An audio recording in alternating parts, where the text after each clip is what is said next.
Greetings, travelers, and welcome to Traveller RPG headquarters. You can find our Facebook group by searching our name in the Facebook search tool or find a link in the video description below. Thanks for participating in our second annual Mayday Traveller Day event.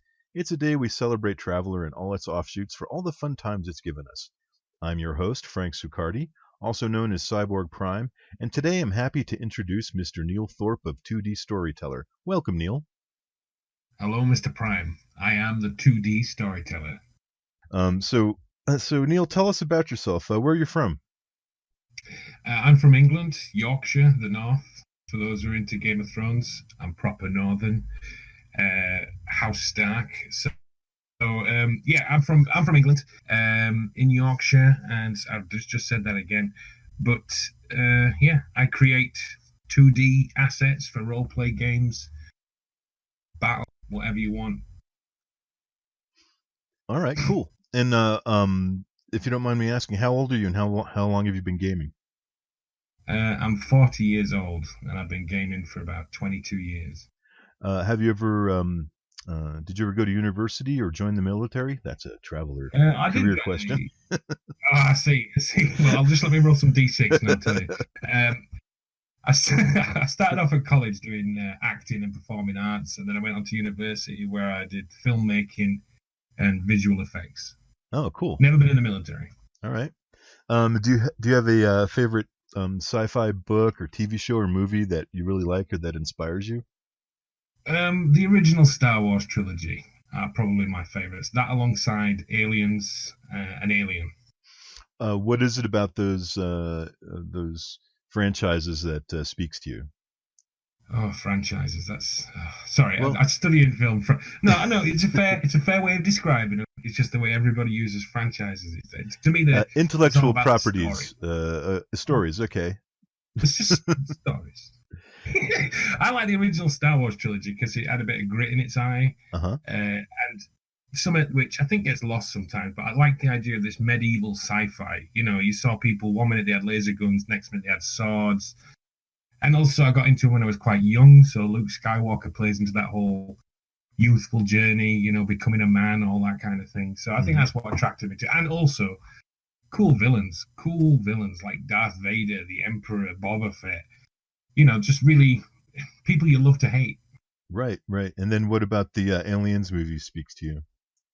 Well, the Aliens, that goes back to the grit again. That was this big industrial science fiction future. And the good thing about those stories is they don't lose this idea that no matter how technologically advanced human beings have got, they've still got all the same flaws that humanity's got. They're still greedy and short-sighted, and and industries taking over humanity, and not only that, but Geiger / I can't remember who wrote it, but the mystery behind the alien, the fact that we don't know where it's from, and it is just such a bizarre creature that it's almost got nothing you can relate to about it. That's what I liked about it. Oh yeah, those are good points. So do you, aside from gaming, do you have any other hobbies? Do you enjoy sports or fishing or? This is going to shock you, but I'm not into sports. as a role player and a hardcore gamer, sports really isn't my kind of thing. Sure. Level design is something that I've also done quite a bit of. I mean, my online persona for level design is under the name Lou Sapphire. I don't know if you've ever played No More Room in Hell, but I'm on that team. I was one of the level designers for that. Oh, cool.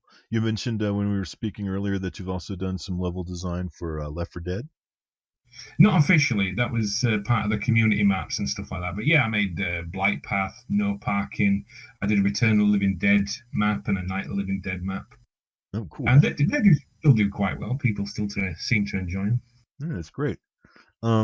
So looking back, what was the first RPG game you played?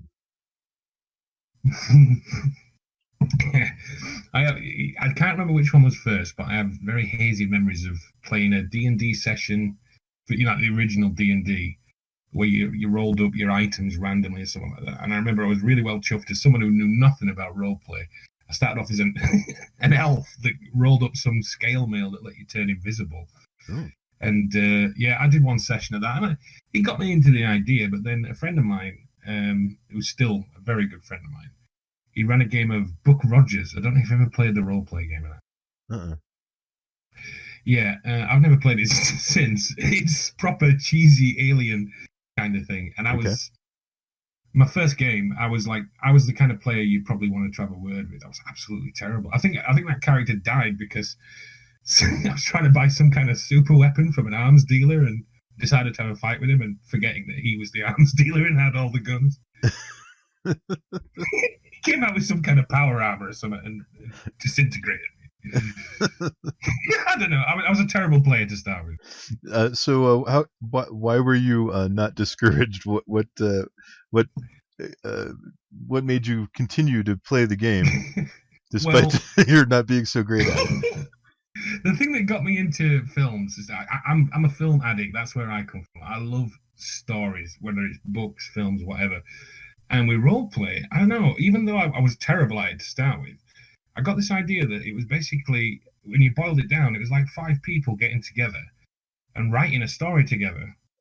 And everyone kind of like, in a way, gets turned to be the director a little bit, the writer a little bit, the star a little bit. And you were making a movie in your mind. And I've got a really strong imagination. So for me, I remember all the really big games I played, the ones that really had good stories to them. The tragedy of role-play games, in my opinion, is that people don't really write them down or turn them into pieces of work.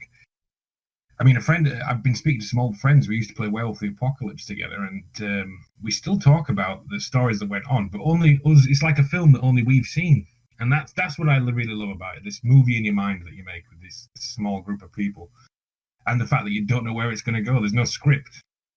Right. So the collaborative storytelling aspect. Exactly. Yeah, that's what draws me to a large extent as well. And like you said, it's like a private movie between you and the players, and it's something you can always talk about. And even when you get problem players who play like characters who are just don't make any sense, or just murder hobos or something like that, even they can be quite endearing in the story, because you've always got to have some. I mean, I'm also a big fan. And you've got weird, crazy people like that in his stories, so why not in roleplay? Right. All right. So you got hooked on this storytelling aspect, and so what made you stay? Like, when did you know that you were really hooked and wanted to keep doing this? The game that really hooked me is when I ran my first Vampire the Masquerade game. Don't get me wrong, it was all the worst cliches. Oops. We're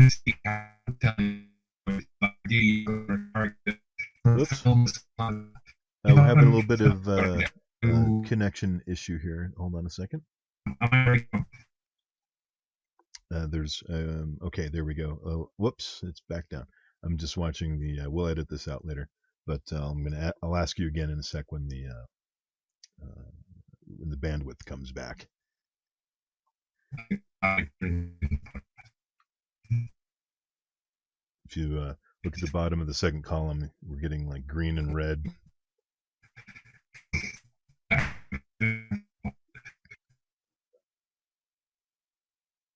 Okay, back to green, back to red.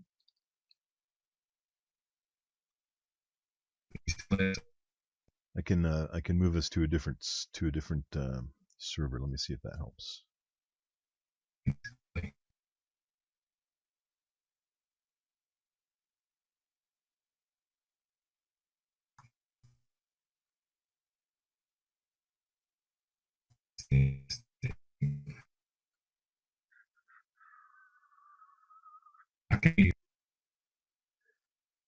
Yeah, but you're choppy to me. Let's see. I'll move us to the West Coast server. See if that helps. 4, 5, 6. Okay, that's better. All right, so let's try again. Should we go from there? Yeah, let's take it from what made you stick in. What made you? What hooked you? When did you know that gaming is what you like to do, and you miss it when you don't have it? When I ran my first game, even though it was full of cliches, it was Vampire the Masquerade. I saw then I had a chance to make some stories with people, and unlike when I'm doing filmmaking, I don't need a camera, I don't need a crew or editing suite or anything like that. It's raw. You just get your ideas together. They get their ideas together. You throw it into a big melting pot and see what happens. That's when I run my first game. That's when I knew that I loved roleplay for what it was.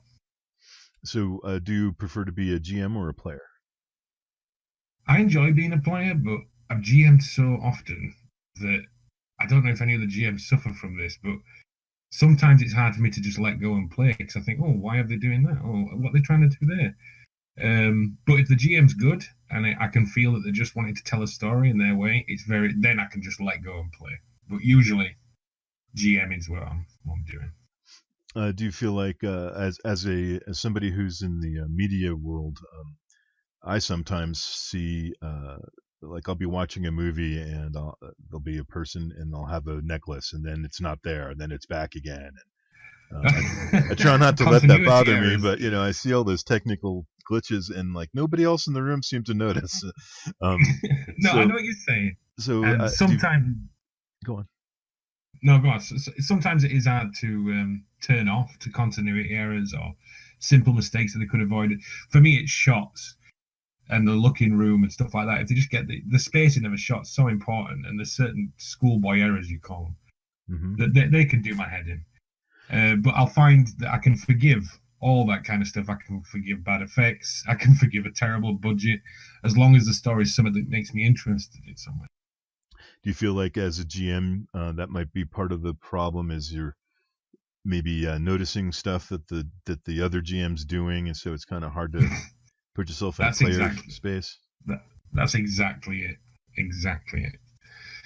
It's easier in a game that I've never played before or never run before. Like Dungeons and Dragons, I still find that very easy to switch off from because I've only ever really been a player of that. I've never really been a GM because I'm not. This sounds stupid, but I'm not a fan of systems. I hate dice rolling most of the time. Players, I'll indulge that all they want. I'll make sure that their dice count as they should do. But by and large, I try to let the story rule everything. And everyone's got their own way of doing it. Sure. So, what's your I'm guessing that Traveller is your favorite sci-fi RPG. Traveller is definitely my favorite sci-fi. Don't get me wrong, Aliens, this role play game, kind of came close, but that was mainly because of the similarities between the character gen system. I haven't seen it. Um, it's a very cruel role play game. If an alien gets to within close combat with you, that is the end of your game. You are dead. To the point where it even recommends you having several characters for the game.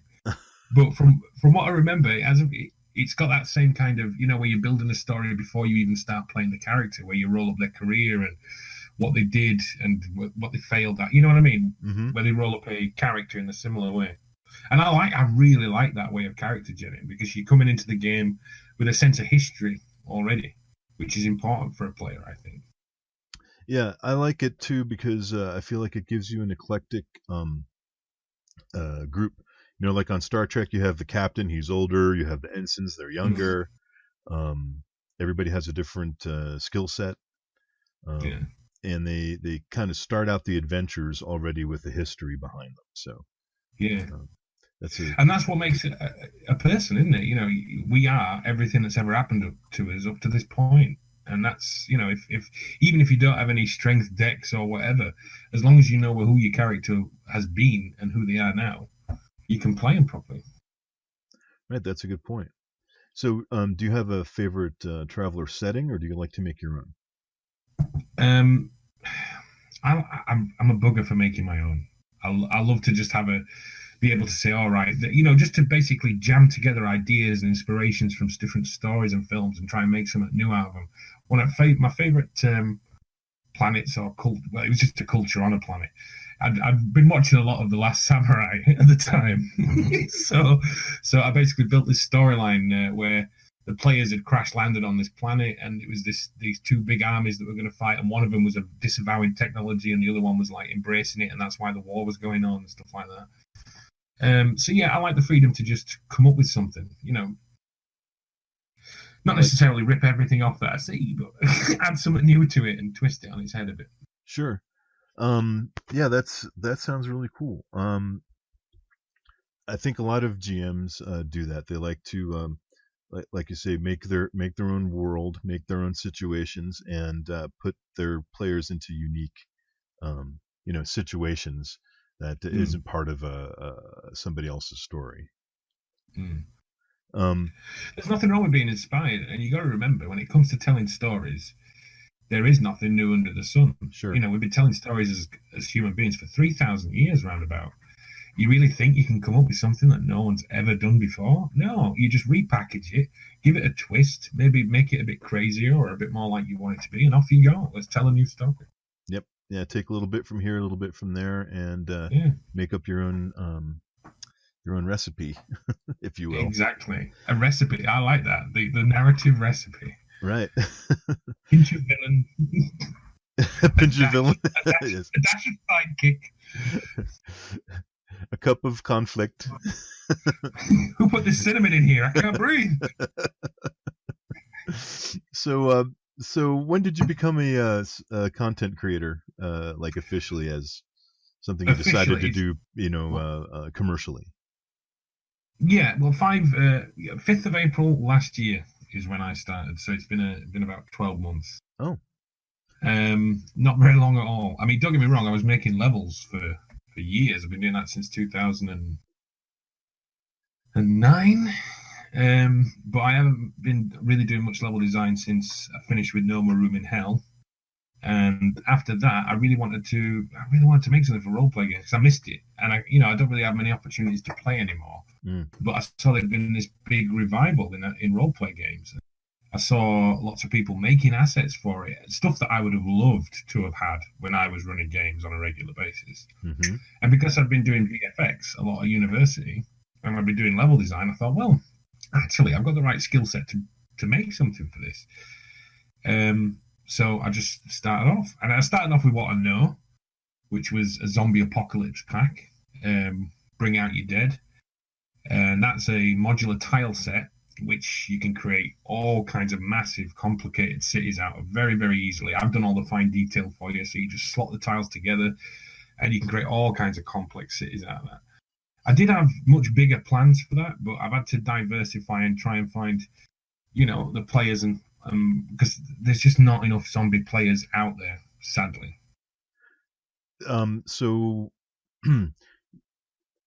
let's see. When you, how long did it take to put that first bundle together? And that's a Roll20 product. Yeah. Roll20, Bring Out Your Dead core set is called. Mm-hmm. That took me a lot longer than it should have done, simply because I was making it for. I did what every role player inevitably does. I sat there and thought, oh, I'd love to make my own game. And I thought, oh yeah, I want to make a zombie one, and I want to see the zombie apocalypse through my eyes, how I would have it.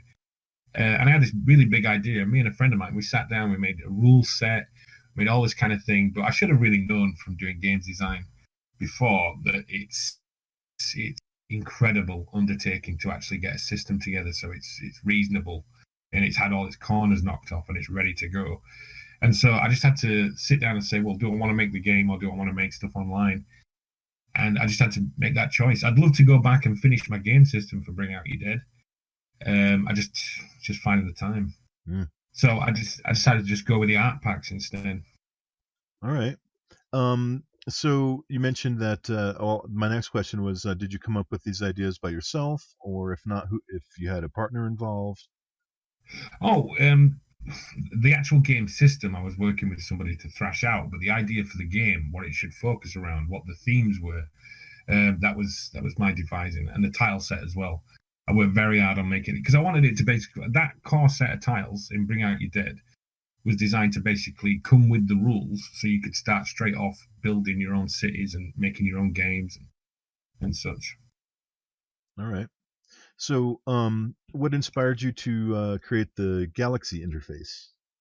The Galaxy interface. Well, I've been seeing animated battle maps for Dungeons and Dragons quite a bit, and there's a few makers who are making some really excellent stuff. And what I wasn't finding was people who were making animated battle maps for anything sci-fi. And being a sci-fi nerd like myself, I thought I'd really love to make something like that. So I sat down and I like to thrash out. It's like with designing a session you want to run for players or a game. You think, well, what's my idea? And one of the ideas I came across, it just, like when you're running a campaign, you kind of, especially in something like Dungeons and Dragons, you want to keep track of where your players are, maybe give them a visual reference. So a lot of D&D players, they have these really nice, like, what looks like an old treasure map or something, and it's of the old world. Like with Tolkien, he's got it in his books, treasure map. And I thought it'd be nice if sci-fi players had something similar for their games, whether it be Traveller or Book Rogers or whatever it is they're playing. And then I thought, well, why not bring the two together? If you're going to have something, and excuse me. So with animated battle maps, a lot of people are using TVs in the living room, laid down. I don't know if you've seen this. Yes. Yeah, but it just looks so awesome. And I thought, well, what if, you got a bunch of players sat around, they've come to play Traveller or whatever, and they've actually got a map of a star system. And then you could, not literally, but you could almost zoom in, go to your next page, and then you can actually see the actual system itself, what the planets look like. Where are you in the grand scale of things? How long does it take to move from X to B? And then, because it's sci-fi, throw in all the other juicy effects that make it work. A few beeps and boom, like the submarine sound and the computer voice talking.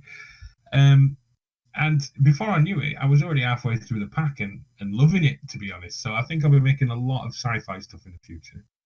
Hey, that's great.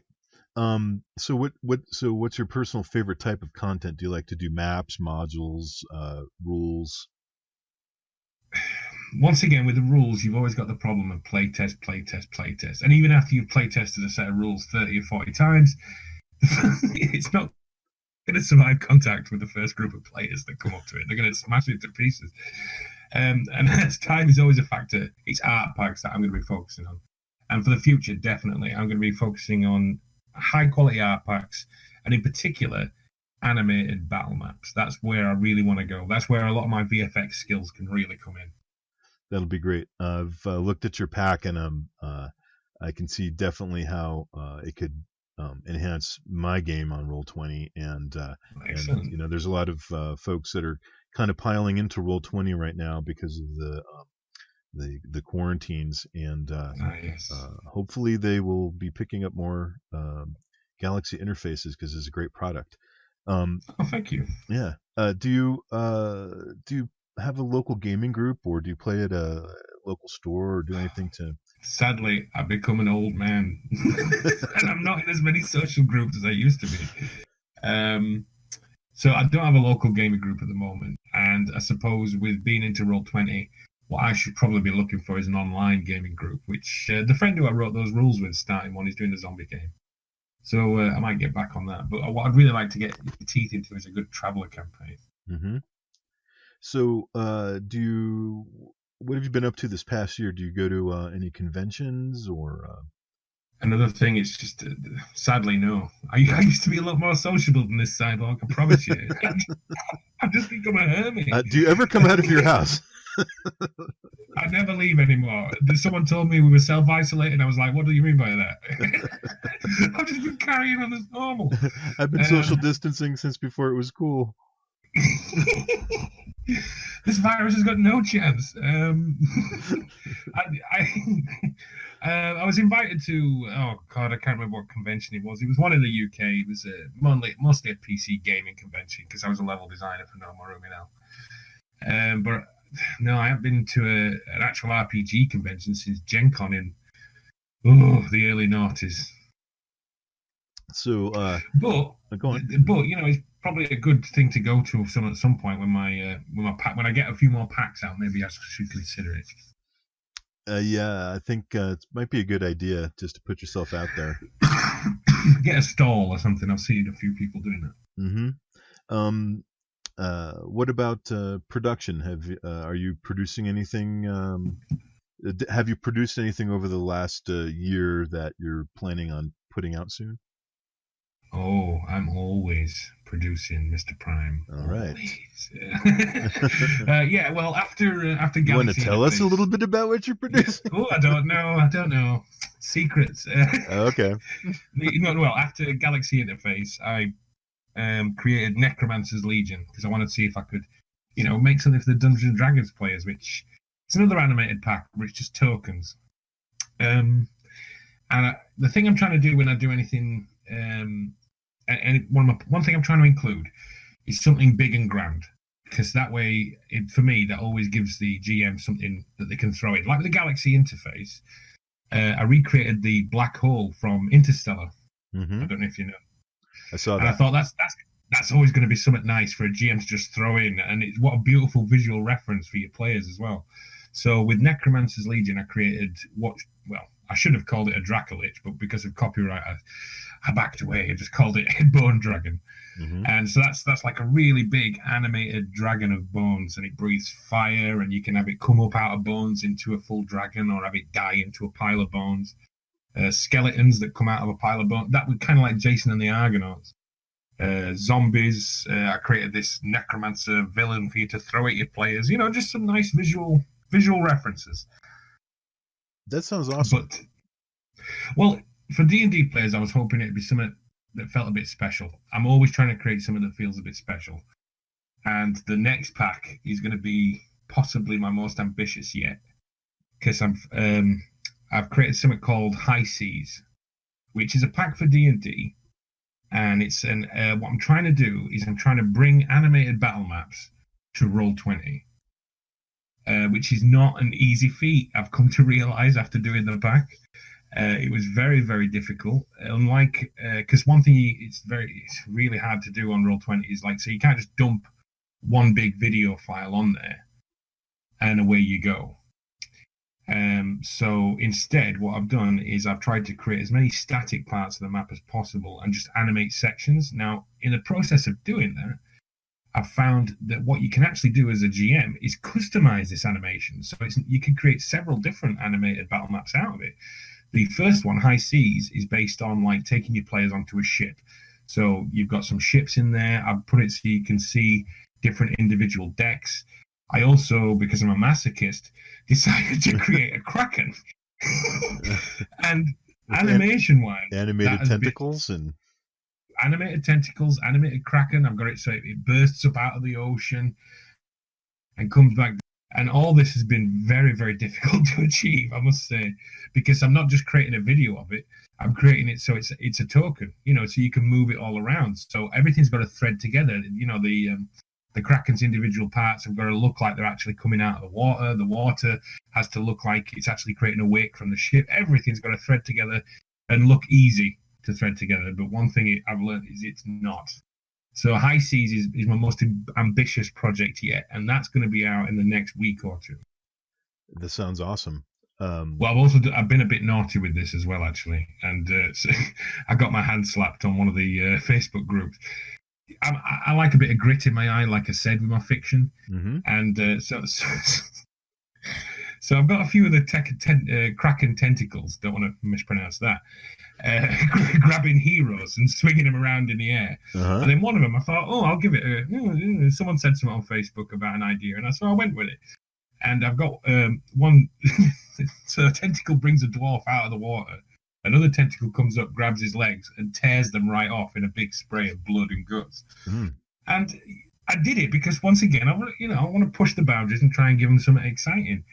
I don't know how players are going to react to that, and there's no one forcing them to put it into the game. It can just sit in the library if they buy it, and they don't have to ever use it, but it's there if they want to just make the player's eyes go a bit wide for a few seconds. That's a great idea. Well, we'll see. No, it's those little personal flares and things like that, I think, that help sell a product, and that's a great idea. Well, one thing I've tried to do, with my packs, I've tried to not... I mean, there's a lot of really great packs on Roll20, but I've seen that a common trend is for people to just create, say, in this pack, here's a load of room assets, or in this pack, here's just this. And that's all well and good, and some of them look absolutely amazing. But I wanted to create, a pack that someone could get and not have to worry about all the different little things that should probably go with it. It's like with the High Seas. I started out with a ship on animated water, so, you could zoom right into it, play it's like a proper battle map, and it's going to have audio with it, so soundscape, so it's going to sound like you're on the sea as well. But then I thought, well, if you're going to have a sea, what if they wanted a Kraken? Where are they going to get a Kraken from? So I thought, right, I've got to include a Kraken in the pack. And then I included a Kraken, so I thought, well, if I included a Kraken, I've got to include a shark. If I include a shark, I've got to include a mermaid, and so on. So what I have to do in the end is to say to myself, well, enough's enough. And my wife where am I going to stop? Exactly. Right about the time I thought, oh, what about Atlantis? I thought, no. Different pack. Yeah. That could be my follow-up, High Seas too. So, tell us what we can find in the Galaxy interface. In the Galaxy interface, once again, like with High Seas, I kept thinking, well, if they're going to have a what's basically the right? I get very overexcited, Mr. Prime, so you'll have to be patient with me. I am patient. So the idea was I wanted them to have something that on Roll20 they could, in between their individual adventures or little storylines, they could go back to a big map of the galaxy, have an idea visually where they are, and when they get to a certain star system, they could basically go to another page and see all the planets, see the sun, see the stars around them, and also for it to feel like it was a computer interface. So in that pack, you've got the actual elements which make up the interface, which are animated, like the nice bells and whistles. I don't know what you call it. Interface. It's the only interface elements, like user interface elements. Yeah, exactly. I kind of designed it. Yeah. Okay. I designed it like a Star Trek console, if you know what I mean. And you can plonk that in the middle, so that gives it the feel like an interface, and then it's got like a frame to make it feel more like a computer console. And then in the pack, you've got rotating planets. You've got a black hole that looks like off Interstellar, which looks like it's sucking in the universe. Anomalies, so things that just look weird that your players would have to investigate. And that, in a way, that with little extras like that, the way I kind of imagined it is that forces the GM to go, oh, I could do that with that. Oh, I could do that with that. Oh, I could do that. And I'm always trying to find things to create to try and inspire the GM to coming up with ideas. And that's part of, in a way, that's kind of me still getting my hand involved in how a GM runs their game. Because I'm going, hey, chuck this at them. Hey, do this with them. So you got like anomalies, wormholes, stargates, black holes, planets, all the different types of planets, like gas planets, terrestrial, sand planets, blizzard planets, all along those lines. I just tried to give them as much as they could to create something that they could either have on a table in an actual physical game where everybody sat there, and it's got noises and visuals to make it all look like looking at a sci-fi computer console, or have it online where you can, flip your players to it and from it and move things around and keep track of where everybody is in the campaign. So it's something you can update as your campaign progresses. It sounds like a great tool. Thank you. And that's also available on the Roll20 marketplace? Everything I've got at the moment is on Roll20 2D Storyteller, and you'll find everything that I've made so far. And very shortly, you'll find High Seas as well.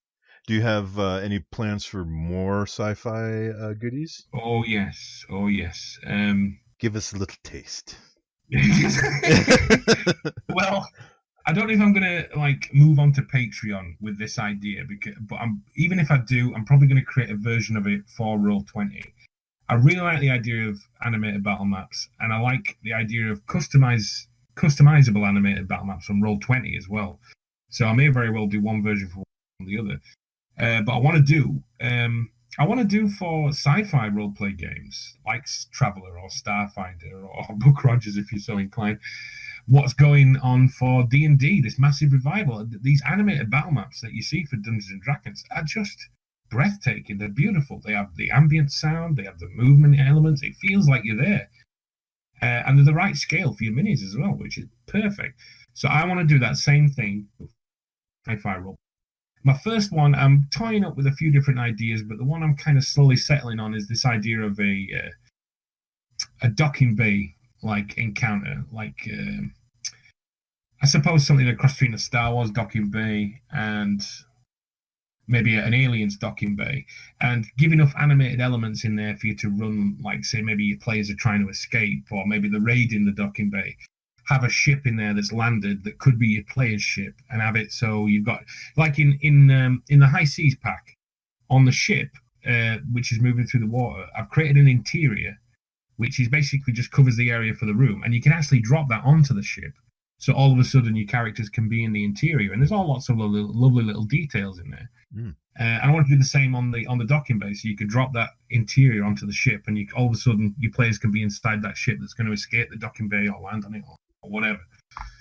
maybe even create cutscenes for the animated battle maps for the sci-fi side of it, because I think the sci-fi players would really appreciate that. Like if with that animated battle map, I also added a cutscene where the ship is leaving or entering.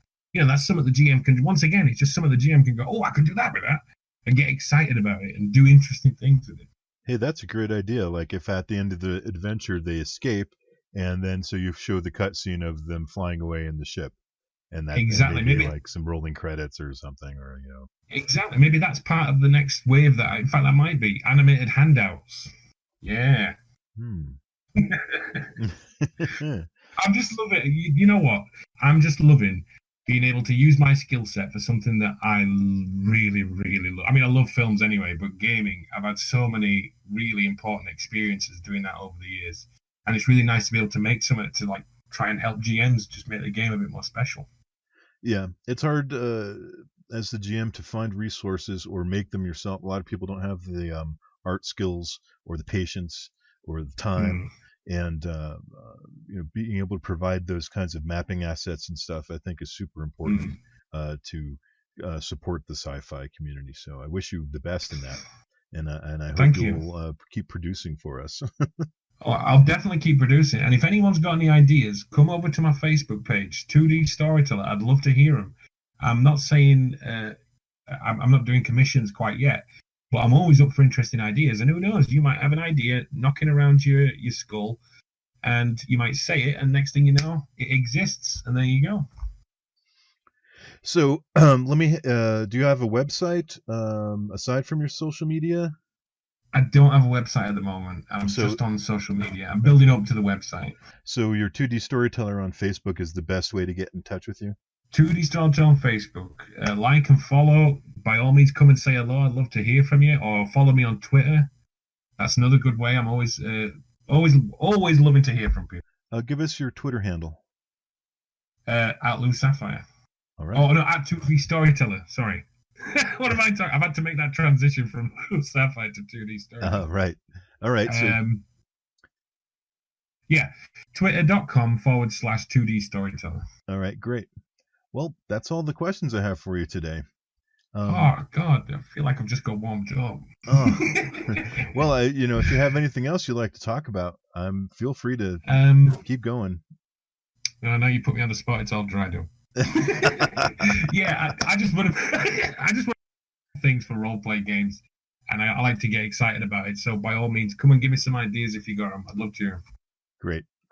And look out for High Seas coming soon to Roll20, customizable animated battle map. Fantastic. Hey Neil, thank you so much for your contributions to the sci-fi gaming especially on Roll20. It's kind of sparse over there. Well, I'm proud to help keep things going. Fantastic. Love your work, and thank you so much. Thank you. That's it for today, folks. I'm your host, Frank Succardi, also known as CyborgPrime, and I've been talking today with Mr. Neil Thorpe of 2D Storyteller. You can find his products on Roll20.net's marketplace. Neil, thank you for participating in our Mayday Traveller Day event. Thanks for having me on, Mr. Prime.